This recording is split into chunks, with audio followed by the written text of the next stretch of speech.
E então começou a aparecer aquilo que era chamado de mal do navegador, ou mal do marinheiro, enfim, que é uma doença chamada de escorbuto, que na verdade é gerada pela ausência de vitamina C.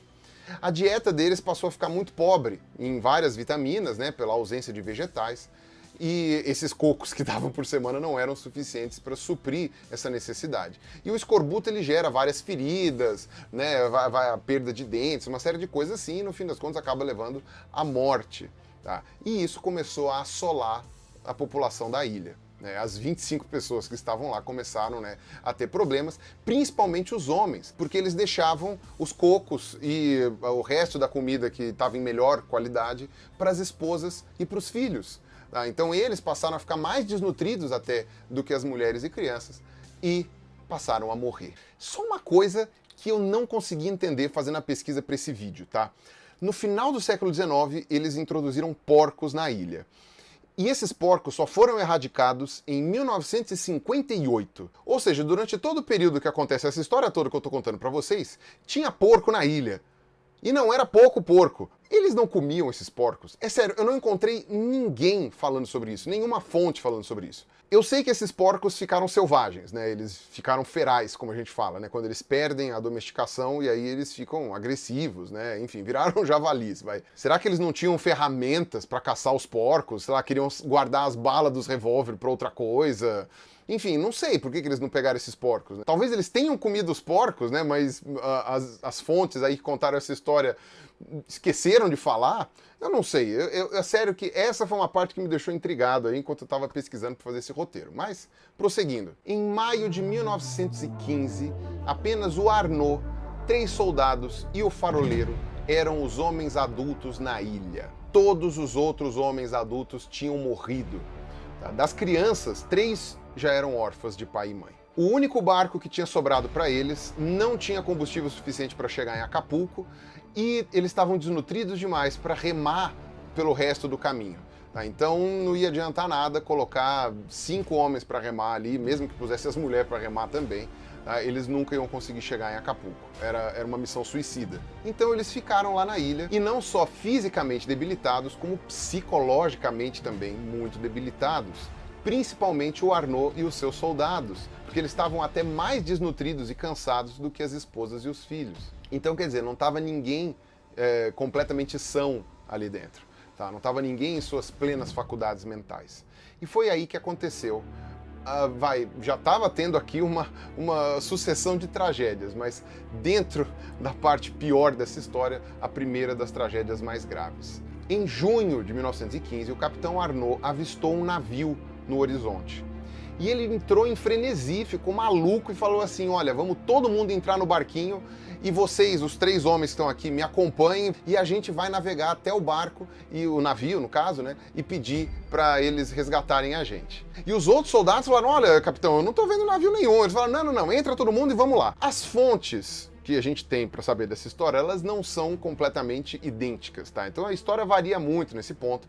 Não dá para saber se o capitão teve uma ilusão, uma miragem por causa da fome, por causa da insolação, sei lá o quê, ou se realmente passou um navio por ali que desviou. Mas o fato é, eles foram e não chegaram em navio nenhum, tá? E o barco virou.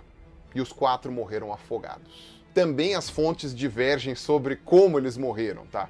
A fonte oficial, entre aspas, diz que teve uma briga dentro do barco em que o capitão Arnaud tirou a arma dele, tentou forçar os outros a continuarem remando, eles tentaram desarmar o capitão, o barco virou e, enfim, era super difícil, né? Já estavam depois dos arrecifes, né? Não iam conseguir sobreviver. E as esposas ficaram lá, né, na borda da praia, vendo atônitas os seus maridos, os últimos que sobraram lá, virarem o barco e morrerem afogados. E terminava então tragicamente, né, o governo do capitão Ramon Arnaud, que literalmente morreu abandonado pelo país que ele tanto defendeu a vida inteira, mas que também tem a parcela de culpa dele, porque era um teimoso do caralho. Eu falei pra vocês que essa tinha sido a primeira das grandes tragédias desse trecho da história. Poucas horas depois que o barco virou, as mulheres nem tinham terminado de chorar ainda a perda dos seus maridos, e uma das piores tempestades que eles já tinham presenciado ali naquela ilha começou. Uma das casas, né, que era a maior de todas, na verdade, onde morava o Arnaud com a família, tinha um porão, que era como se fosse um bunker ali, né, de defesa. Todo mundo se escondeu ali, era um porão super fechadinho, super pequeno. E para piorar, a esposa do capitão Arnaud estava em trabalho de parto. Entrou em trabalho de parto, né? Ela estava grávida, talvez pelo nervosismo, pela ansiedade, tem entrado em trabalho de parto. Por mais difícil que tenha sido, ela sobreviveu ao parto, a criança também, né? Era um menino, foi chamado de Angel. Mas quando elas finalmente conseguiram sair do bunker, quando passou a tempestade, elas se depararam com um cenário de terra arrasada, em que todas as casas tinham sido destruídas. E se vocês acham que ter visto os próprios maridos morrerem afogados, depois terem perdido todos os seus mantimentos e suas casas abandonadas numa ilha em que não ia vir ajuda, era o pior cenário que podia acontecer para essas mulheres e essas crianças, é porque vocês não sabem o que estava por vir.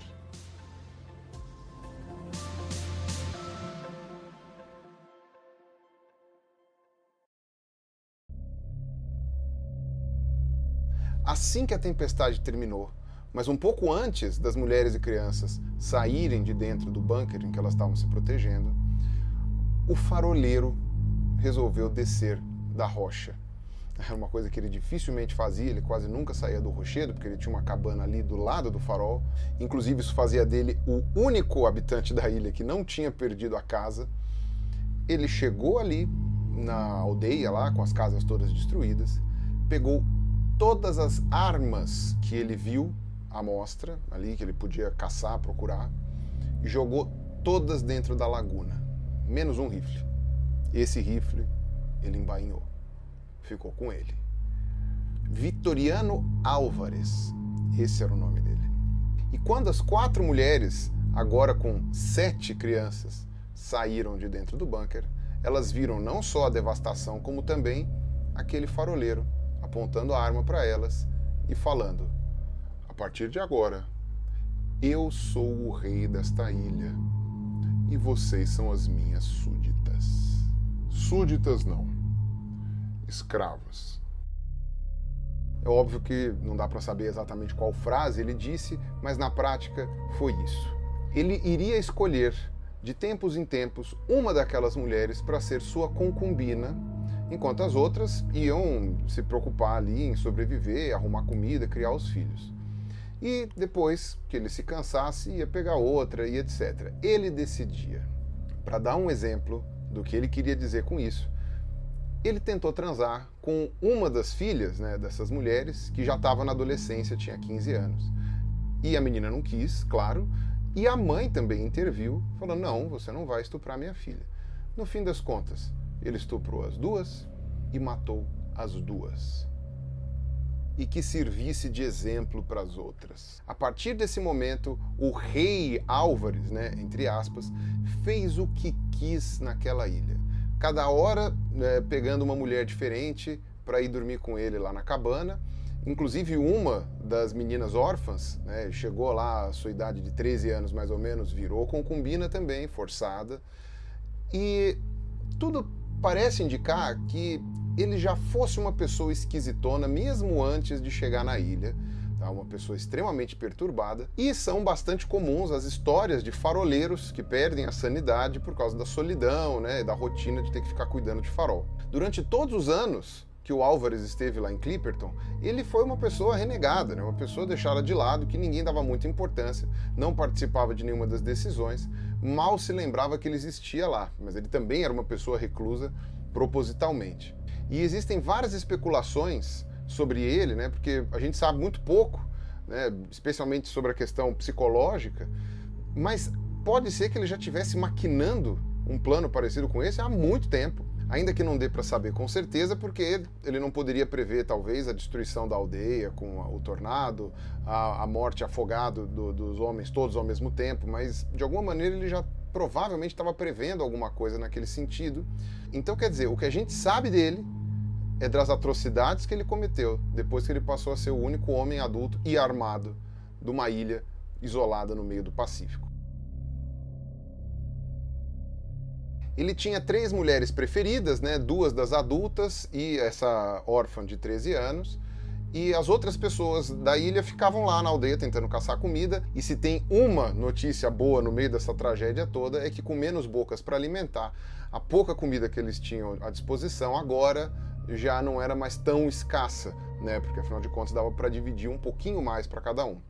Então eles sobreviveram. Não morreu mais ninguém nesse meio tempo. O que me leva a pensar o quão isso também não faz parte da tortura, porque afinal de contas é viver numa ilha, né, no meio do nada, com comida escassa, numa condição de extrema precariedade, de extrema miséria, e ainda por cima governado por um tirano, né, que espanca e estupra ao seu bel prazer. Sim, porque ele espancava ainda por cima as mulheres e as crianças, ameaçando elas caso não fizessem o que ele estava pedindo, e ele ainda ameaçava dizendo que se elas avistassem algum barco e pedissem ajuda, estava todo mundo morto. Ou seja, ele ainda por cima não queria ser resgatado. Dentre essas 3 mulheres aí que ele costumava revezar, estava a jovem de apenas 20 anos chamada Tirza Randon, cujo marido era um dos que morreram afogados lá junto com o Capitão Arnaud, e ela estava grávida também quando isso aconteceu, do mesmo jeito que a esposa do Capitão Arnaud, só que a filha dela só foi nascer depois, quando já tinha começado a tirania do Álvares. Ele particularmente gostava da Tirza, era a preferida dele, e ela particularmente tinha um ódio mortal do Álvares, talvez mais do que os outros habitantes da ilha, ainda que isso seja difícil de medir, né? Seja difícil de mensurar. Depois de 2 anos de tirania de Vitoriano Álvares, 2 anos de circo dos horrores, em 1917, ele resolveu variar. Ele resolveu ir atrás da Alicia, a viúva do Capitão Arnaud, que ele nunca tinha tentado chegar perto até então. Aqui a gente tem que levar em consideração uma coisa, de que a principal fonte dessa história que a gente tem hoje é o relato da própria Alicia, tá? Então pode ser que essa história do Álvares nunca ter tentado nada com ela, ter chegado perto dela durante esses 2 anos, seja na verdade uma maneira de proteger a honra dela, né, já que ela era a habitante mais ilustre ali da ilha, né, era a viúva do valoroso Capitão Arnaud. Então aqui nessa parte da história a gente tem que levar em conta esse detalhe também. Um belo dia, o Álvares desceu da rocha junto com a Tirza, levou ela até a aldeia, largou ela lá e falou para Alicia: amanhã você na porta da minha barraca, né, na porta da minha cabana, porque vai ser a sua vez. Só que, segundo elas relataram, elas já estavam com planos de tentar acabar com toda aquela tirania já fazia muito tempo, só estavam esperando a oportunidade aparecer. E a Tirza sentiu que aquele era o momento. Na manhã seguinte, foi de fato a Alicia lá, subiu a rocha até a frente da cabana, junto com o filho dela, Ramon, de 9 anos, e a Tirza. Ela foi junto. Que foi uma coisa que quando o Álvares viu, falou assim: olha, eu não sei o que você está fazendo aqui, eu levei você de volta para a aldeia ontem. Vai embora daqui. Aí ele espantou a Tirza, só que ao invés da Tirza ir embora, ela deu a volta, entrou na cabana, pegou um martelo, saiu, foi por trás do Álvares, e enquanto o Álvares estava lá tentando pegar a Alicia, ou enfim, conversando com ela deu 2 marteladas na nuca dele, com todo o ódio possível. O cara caiu no chão, mas não foi o suficiente para matá-lo, ou mesmo para deixá-lo desacordado. Aí, enfim, o relato dá umas reviravoltas dignas de cinema, né? Com direito até ao Ramonzinho, né, o filho dela, né, de 9 anos, levando o rifle para longe, sabe? Pegando o rifle e levando ele para outro canto, pro Álvares não conseguir atirar na mãe dele. E aí a Tirza conseguiu depois pegar o martelo de volta e dar uma pancada na cabeça do Álvares, que conseguiu deixar ele meio zureta, desacordado. Ela poderia ter matado ele naquele momento, mas ela ainda foi para dentro da cabana, pegou uma faca que o Álvares estava usando lá para cortar uma ave marinha qualquer lá, e veio e retalhou o desgraçado. Transformou ele numa maçaroca de sangue. Aqui algumas fontes dizem de que a Alicia também teria ajudado ali em esfaquear e retalhar a cara do maldito, mas enfim, a maioria diz que foi a Tirza mesmo que pegou a faca e retalhou, né, com todo o seu ódio ali, aquele sujeito que espancou e estuprou ela por 2 anos. Tá? E ali, então, terminava o reinado, do monstro de Clipperton. Tá? Foi aqui que acabou a tragédia.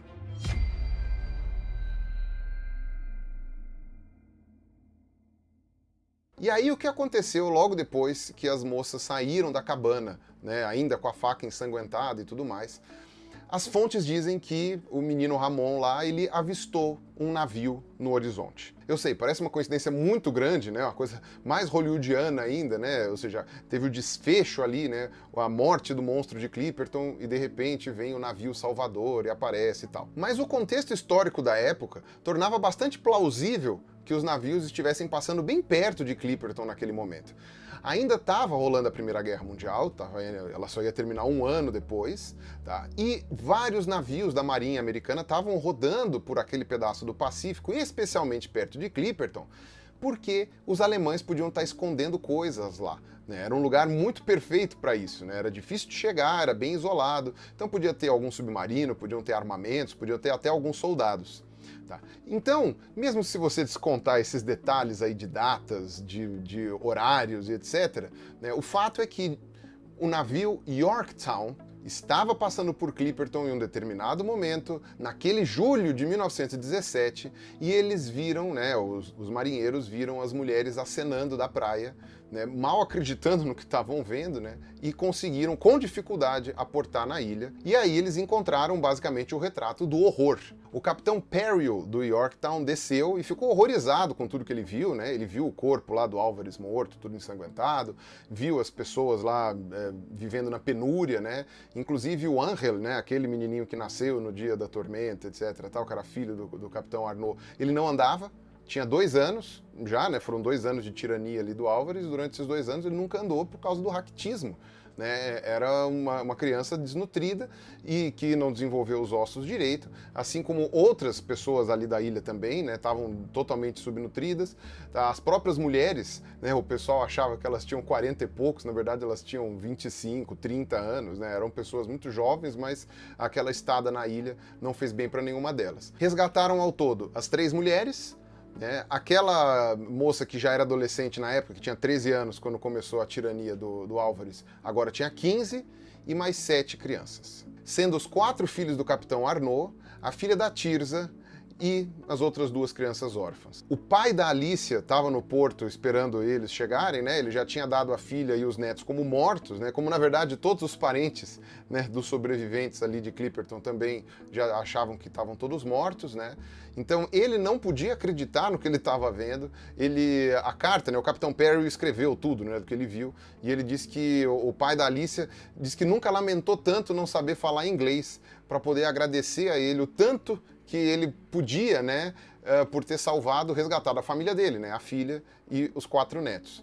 E todo mundo, obviamente, recebeu abrigo, acolhida, inclusive as crianças órfãs. E o capitão Perry e os superintendentes lá do navio ficaram quietos com relação à morte do Álvares, né, porque eles tinham medo que as mulheres, depois de tudo que elas passaram, ainda tivessem que responder por homicídio.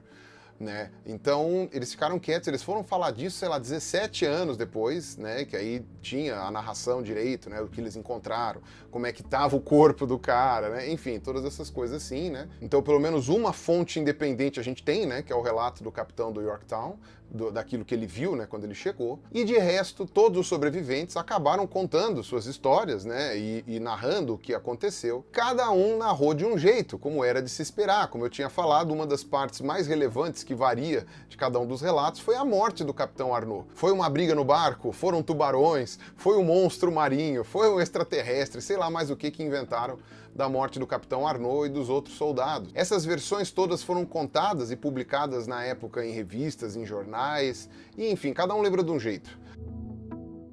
Em 1931, finalmente, o rei da Itália terminou suas ponderações e deliberou que a ilha de Clipperton pertencia à França. Puxa vida, que rápido, hein, seu rei? Ajudou muito! O importante é que desde então, Clipperton nunca mais foi permanentemente habitada por seres humanos. Durante a Segunda Guerra ainda teve ali algumas bases que foram montadas, né, um ponto estratégico, etc. E depois disso, a partir da década de 50, a presença humana em Clipperton se resume à pesquisa científica. Clipperton ainda é uma reserva da natureza, né, uma reserva ambiental da França, e tem ali um pequeno alojamento para os cientistas que de vez em nunca vão lá. Para terminar essa história toda da ilha, né, em resumo, em 1978, o famoso documentarista francês Jacques Cousteau, né, contou a história da ilha num documentário que está completo no YouTube. Eu vou deixar o link dele aqui embaixo se vocês quiserem saber mais. E a parte mais interessante com relação a esse trecho que eu salientei nesse vídeo é que ele levou o Ramon de volta para Clipperton, só para gravar esse documentário. Né, o Ramonzinho, aquele que fugiu com o rifle e tal, não sei o que tinha 9 anos. Na época, em 78, ele tinha 70 anos. Né, então, ele foi lá e ele viu a ilha, como é que estava, e ele falou que ele teve um misto de sensações ali, né, de sentimentos, afinal de contas era o lugar em que ele tinha nascido, né, eu não sei se ele era o último clippertorenho, não achei essa informação na internet, e ao mesmo tempo tinha sido um trauma para ele, né, então quer dizer, uma relação ali de lembrar quem você é e ao mesmo tempo não querer lembrar o que aconteceu com você. E a versão canônica, entre aspas, da história de Clipperton acabou sendo a versão da Alicia, que foi contada e recontada pelo Ramon, né, pelo Ramonzinho ali, que era o filho dela. A fonte mais completa sobre essa história, que conta exatamente a versão da Alicia, foi publicada em 1982 por uma das netas do Capitão Arnaud. O livro chama A Tragédia de Clipperton, e não é fácil de achar, já aviso vocês. Pelo menos não aqui no Brasil. Em 2005, a autora colombiana Laura Restrepo escreveu um livro sobre essa história também, chamado La Isla de la Passion, né, em referência ao nome em francês, né, La Île de la Passion.